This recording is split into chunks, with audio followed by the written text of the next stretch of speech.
ونعطيكم قلت لك المؤشر الاول انهم هما ليبيرا ولي عاودوا جابوهم جوست باش يديروا السينما هذيك تاع الايروبور. ما تقدرش انت تقعد في الايروبور تقول لي ما عطيوش الترخيص لانك مسبقا على بالك باش يكون عندك الطائره تاعك ما تجوش. لو طائره اخرى تجوز. هما ما حبوش تشبتوا بهذه النقطه. النقطه الثانيه لو يحترمون يعني القوانين الكاف، نهضروا من باب الاحترام. الماده موجوده وتناقشت مع الشيخ مقبل، كل واحد عنده راي، ولكن الماده موجوده. مبهمه الماده، ما عندهاش محل من اعراب الماده، لكنها موجوده. الماده 81 من قانون الشان ماذا تقول؟ تفرض على المنتخبات المشاركه او الجمعيات ليزاسوسياسيون اللي هما الاتحادات الرياضيه ان تشرك افضل اللاعبين المحليين، افضل اللاعبين اللي يشاركوا في الدوري المحلي خلال الشان. لو يقول لك يصدر تصريح من رسميين او مدربين يؤكدون من خلاله عدم الاعتماد خلال الشان على افضل لاعبين البطوله المحليه، فذلك ينجر عنه عقوبات وغرامات ماليه وربما الاقصاء لدوره مقبله. يعني الكاف عطات قيمه لهذا الشان، ما تجيبش لي كيف ريزيرف.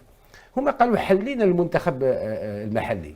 اوكي، هذا الشيء شانك تسميه المنتخب المحلي، المنتخب غير المحلي، التسميه ماشي مهمه. يمكن تحل المنتخب، ما تقدرش تحل لاعب.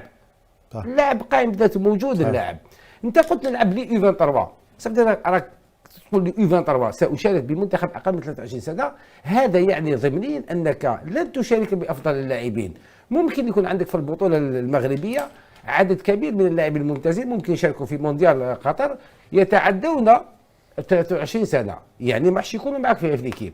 مالغري كو لارتيكل 81 يفرض عليك تجيب لي مير جوار.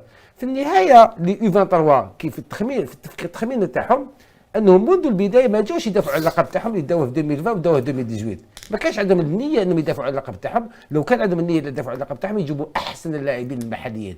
هما داروا اون ايكيب يو 23 لي دي جون جوار اللي على بالهم في النهايه ما راحش يروحوا باش ما يدحوش لي جوار كلي تاع لي غران زيكيب تاعهم الانديه الكبيره، يخلوهم يلعبوا لانهم ما يضيعولهمش وقتهم يجيبوا معسكر تدريبي وتحضيري وهما مش رايحين للجزائر. جابوا لي اون ايكيب جون قالوا يجيبوا ميم لي يو 17 ويديروا له سيناريو على اساس منتخب لابس شرفات مطار المبروك وراهو في المطار جوست باش يخلوا الناس تعتقد انه الجزائر حرمتهم. لا، مخطط الرحله كنت قادر ديروا من قبل، لانه غرق المجال الجوي كنا نعرفوا عندها عام ونص، والخطوط المغربيه ما تخش الجزائر عندها اكثر من سنه ونص، وبالتالي فهي حجه وهي حتى يقال ان الجزائر منعتهم. واعتقد انه اليوم يجب على الكاف فرض عقوبات على المنتخب المغربي. نزيد لك حاجه ونخلي الشيخ ياسر سمع راي الشيخ ايضا، لانه الارتيكل 80 يقول لك عندما تنسحبوا، هم يقولوا تعذر لا انسحبت من الدوره 20 يوم قبل انطلاق الدوره، يترتب عن ذلك الارتيكل 80 تاع قانون الشان غرامه ماليه قدرها 150 ألف دولار